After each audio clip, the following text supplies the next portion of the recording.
Students, whatever homework is given to you, you have to submit it on the very next day between 8 am to 1 pm to the given WhatsApp number, and it is compulsory to submit your homework as your attendance will be marked on the basis of your submission. सुप्रभात बच्चों आज हम एक कहानी पढ़ेंगे। एक बार गौरव और सौरभ गांव में जा रहे थे। गांव के पास में ही एक घना जंगल था। जंगल में अनेक जंगली जानवर जैसे शेर, चीता, हाथी आदि रहते थे। उसी जंगल में एक लोमड़ी भी रहती थी। एक दिन लोमड़ी को बहुत भूख लगी। उसे खाने के लिए कुछ भी नहीं मिला। वह भोजन की तलाश में गांव में जा पहुंची। उस गांव में एक बगीचा था। उस बगीचे में बेल पर अंगूर के काले काले मीठे मीठे अंगूर के गुच्छे लटक रहे थे और उसकी सुगंध काफ़ी मीठी आ रही थी।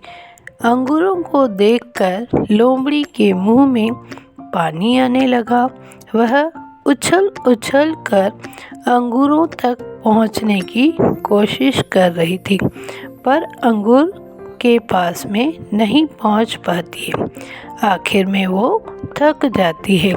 भूख के कारण उसका बुरा हाल हो रहा था।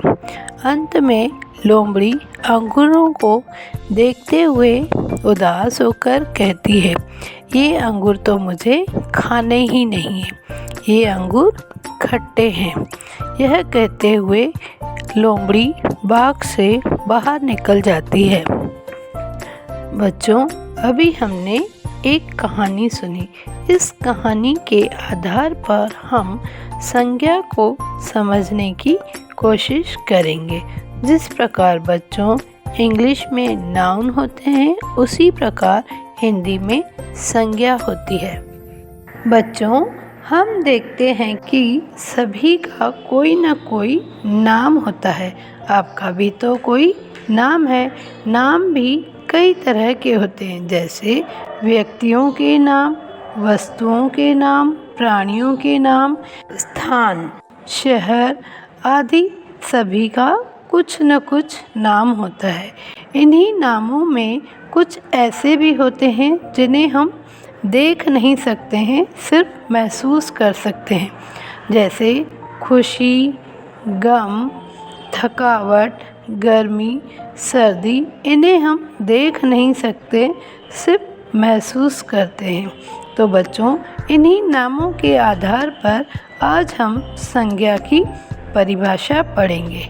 किसी व्यक्ति, वस्तु, प्राणी या स्थान, हाव भाव के नाम को संज्ञा कहा जाता है।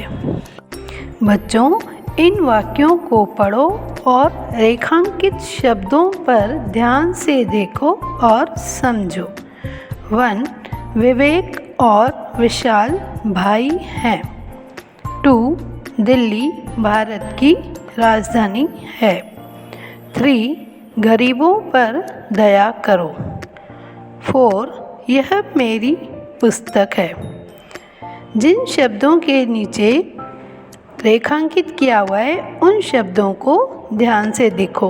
विवेक और विशाल, ये किसी के नाम हैं। दिल्ली भारत, यह स्थान है।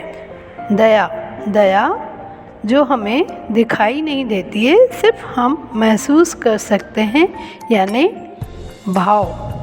पुस्तक, पुस्तक यानी एक वस्तु या थिंग।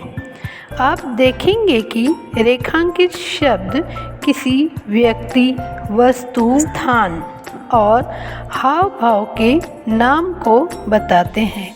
इन शब्दों को ही संज्ञा कहा जाता है।